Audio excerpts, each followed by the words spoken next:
And welcome back. Now, the ANC's vetting process, which has disqualified some members from participating in the party's 55th National Party Congress, is fending off disputes and legal action ahead of its event scheduled to take place in Nasrec, south of Johannesburg, this week. Now, the move by the party's electoral committee will result in disqualified members ineligible to contest positions of leadership during the elections in the conference being cemented. Now, this has also raised the ire, as you would imagine, of some of those who are disqualified, like the former ANC Women's League president and former Social Development Minister Bathabile Dlamini, as she is one of those who will legally challenge the party. Her disqualification relates to a court ruling earlier this year which found her guilty of perjury for lying under oath during that 2017 inquiry into the social grants debacle at SASSA. ANC Electoral Committee Secretary Chief Livhuwani Matsila joins us now to tell us a little bit more. Chief, thanks so much for coming through and welcome to Morning Live. Thank you. It's a great pleasure to be here. So let's just start at the beginning in terms of the vetting process. Talk us through that process, what you actually look at during the process and how many people thus far have been disqualified. Well, the Electoral Committee was established by the National Executive Committee following a resolution by the 55th National Conference that such a committee should be established, and the committee is also there in the Constitution and its powers are stipulated. So the Electoral Committee set rules for the elections within the African National Congress. And in terms of those rules, we have got rules that are used as criteria for qualifying or disqualification of members from standing for positions during elections, including now the 55th National Conference. So in terms of those rules, you look at Rule 4. It has got 3 sections there. The first section is that you're not allowed to stand for elections in the coming conference if you've been criminally charged or you've been found guilty of a serious crime in a court of law. And a serious crime is the one which is described by the ANC as a crime that could result in a prison sentence of more than 6 months. That's the first one and very key. And then the second one, it's if a member has been found guilty of contravening the ANC Code of Conduct and Constitution or has had his or her membership suspended in the last 10 years, also will not qualify. And then the last one is if a member of the ANC is awaiting the outcome of a disciplinary process internally in the ANC or a court case before the courts, is also not allowed to stand. So those are the 3 main criteria that we apply when we come to a decision as to whether a candidate is eligible or not to stand. Well, one would imagine that this is pretty straightforward and self-explanatory. However, even when it comes to the party's own step-aside resolution that also factors all of this in, there seems to be great consternation and even confusion in some instances as to what is what. So when you say a member who has been charged with, some serious transgression, explain that to us in further detail and what it means by being charged as well. Yes, I think that's a very good question because sometimes there is a misunderstanding in that regard. When we say a charge, we mean a charge in the court of law. This is very different from a charge that is at the level of police station. Because if you go and open a case, it has to graduate until it gets into court and people are now formally charged by the prosecuting authorities. That is when we think the matter is so serious enough that you're not allowed to stand until you deal with your issues and then you come out one way or the other. And this is done to ensure that we have got leaders in the ANC who have got credibility and good moral standing in society so that we clean the image of the ANC. And these rules have been approved by the National Executive Committee of the ANC. And then members of the NEC currently are the custodians of the same rules, which with the Electoral Committee being a structure that enforces the rules and plays oversight. So our role as the Electoral Committee is that of oversight and enforcement of the rules. You have seen quite a bit of pushback and backlash in certain instances as well as the committee. Now let's talk about how far are you with that vetting process, by the way? Is it complete? How far are you from completion? And to date, how many of the names that were put forward for nomination have been disqualified? I think to date we're looking at about 4 disqualifications, but we're still vetting as we speak, and we hope to release the final list of those that are going to be on the ballot, as well as the final list of those that have been disqualified today, later on in the day. But we're also looking at publishing the list of those that declined nominations, because the process is such that if the branches nominate you, we tally numbers, you have got numbers, then we say to you, do you accept the nomination? Then you indicate that you accept. And in our nomination form, all these issues are raised, that you are accepting the nomination because you are not affected by the rules that I've just outlined. Chief Livhuwani, in terms of those 4 names, so we have heard, are you able to share the names with us? Because we know Bathabile Dlamini, she has indicated through her lawyers, they've written to the ANC, making it clear that they will be challenging that particular outcome. And who else is there? Tony Yengeni? Look, we would prefer not to read names before we finally publish them. And those letters really, when they were sent as part of a very internal process and a sensitive one, which we never thought that they would be leaked. But to the extent that they were leaked, we were able then to respond, because now the matter is in the public domain.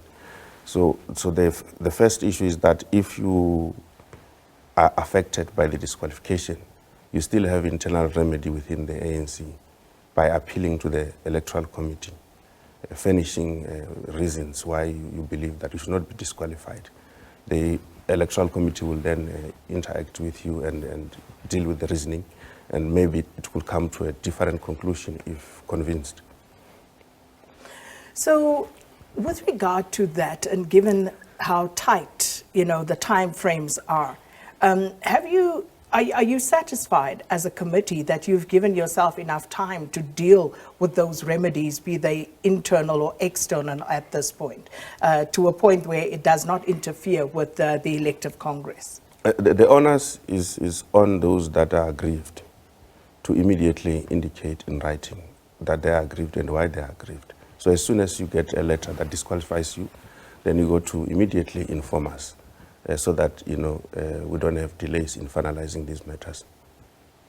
So also with regard to just the nominations process, we know that Lindiwe Sisulu, for example, is someone who felt aggrieved in terms of the nominations process. There are others who have also asked for the actual raw data to be made available. So just with regard to those types of challenges, how many have you had, and how have you dealt with them, and are they all dealt with at this point?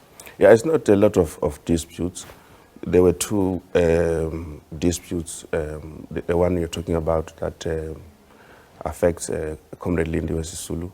We have written back to indicate how the process works in terms of how you should raise disputes within the ANC and furnish us with substantive evidence to buttress your dispute. She has come back to request raw data in terms of lists, and we've provided that, and we've also published the raw data in the ANC website.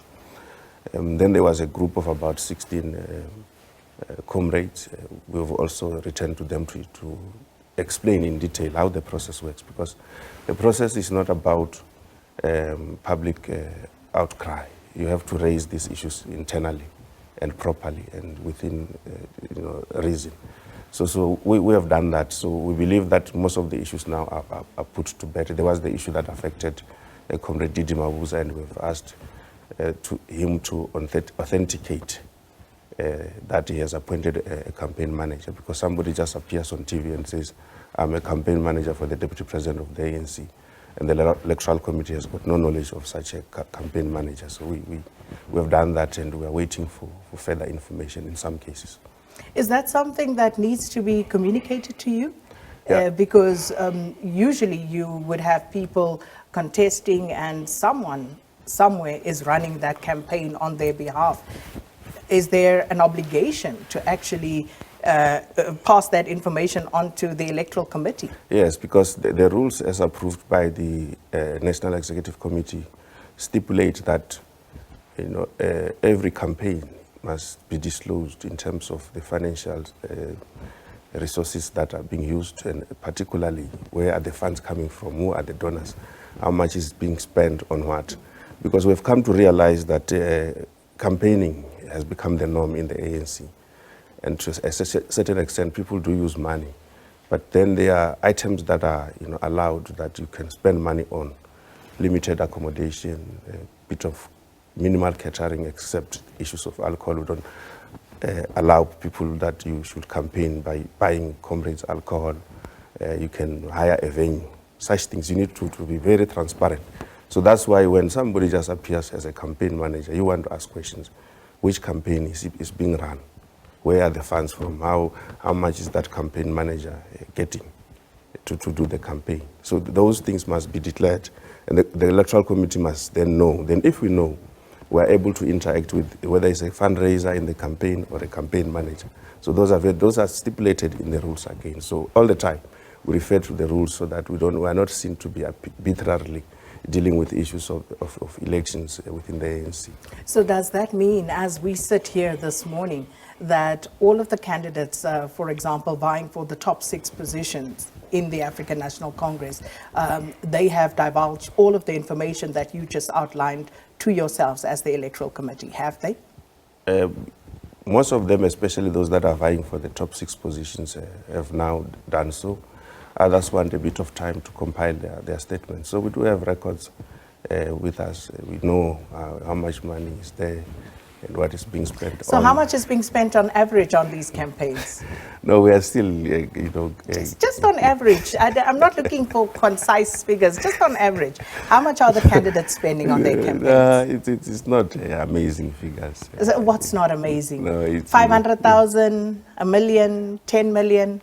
A billion? Not even 10 million. So how much are they spending on average, the candidates? Not more than 5 million. Not more than 5 million, not more than 5 million. Yeah, it's an ongoing exercise. But we may publish such information if there's a need. Because you see, we also respect the privacy of the data, because some people are even giving us their own bank statements to say, scrutinize these bank statements and see if there is any monies that are questionable, which we think is in the best interest of transparency again, and we respect such. So that private data really should not be scrutinized and be made public, because then you violate people's rights to privacy. But it's for us to do some due diligence on how campaigns are run. And what in the main is the money being spent on? It's traveling and accommodation in the main. You can understand that campaign teams have to crisscross the country, then there'll be accommodation and venues. Are you confident that what you've been shown to date is an accurate reflection of what your candidates are actually spending? I mean, some of your past reports, organizational reports, have indicated the prevalence and, the monies that were making the rounds during ANC elective congresses. And it's mind-boggling to think that we are now talking around 5 million rand, because there has in the past been issues about candidates buying votes from some of the delegates who will be in attendance. Are we now to assume that that is no longer taking place? That is precisely why the rules are there, is to avoid issues of the past where in the main there are no reports. It's only allegations that somebody spent this much, somebody spent that much. So we are saying let there be disclosures so that we can have it on record. And we are saying that because should you be found not to have disclosed your financial statements related to campaigns, that becomes gross dishonesty. And therefore the ANC can lay charges against you and even expel you from the ANC. So if people hide information, then they are setting themselves up for some very big troubles in the near future. So there are comrades who are saying that we are not spending any money. We say, it's fine, put it in writing, that you're not spending any money, and so that we have it on file. And you actually believe that? Well, I mean, there's people who are saying we are nominated without effort, so... You know, just as an example, so 2012 Mangaung, sitting through and coming out after midnight, and there's this van filled with KFC and buses, people, you know, at the conference, lining up, and you know, you start asking questions. So where did this KFC come from? Because it wasn't bought by the ANC as the mother body. Someone bought all of that KFC, bought it for people who were bussed in to conference. And, you know, you look at those things, and I think it speaks to the sort of behavior and tactics that have crept into the ANC's electoral politics. And, you know, that's why I'm listening to you and I'm saying, you know, do you really believe what you're being told? Or are you just going to say, you know what, as an electoral committee, this is what we're told and we're just going to accept that for what it is? No, I think the process so far has yielded meaningful results because, unlike in the past, you don't see posters in the streets of comrades campaigning to be NEC members. You don't see cars branded because the rules disallow that. So that is the expenditure that was going to be used to influence the outcome of the elections. You don't see T-shirts of comrades because we said you don't do that. You also don't see very formidable slates. Even if you look at the lists, they are very confusing. You can't pick up a pattern of a slate. If you look at the nominations results on their own, you don't get a sense that if a presidential candidate has got this number of nominations, then all the people that are alleged to be in the same slate receive the same. So the rules have been very effective in reducing the amount of money to be spent on campaigns and also dealing with the issues of factionalism. And now the issue is to say, can you buy KFC for me so that I can vote for you? Will I really reasonably eat your KFC and go and put my name? But you see, we're trying to say there's nothing wrong with buying food for a comrade if they're hungry. but I haven't told you the half of it because I actually spoke to some of those people who told me that they were offered payment when they go back to wherever they came from. They were actually offered payment. So it runs a lot deeper. But I suppose we're out of time. I just have to ask you, on which day are we expecting the voting to take place? I think for the officials, the voting should take place on Saturday. And then Sunday we'll start with the voting of the additional members of the NEC. And then all the results, in particular for the additionals, should be announced by Tuesday before we dissolve the conference. And then maybe Sunday there could be an announcement of the results for the top 6 members of the ANC. Chief Livhuwani Matsila, thank you so much for your time. And of course, we are this week going to the ANC's 55th elective Congress, and that will be taking place here at Nasrec. And from the committee that has been charged with overseeing the vetting and all sorts of processes ahead of this elective Congress, Chief Livhuwani Matsila speaking to us from the ANC.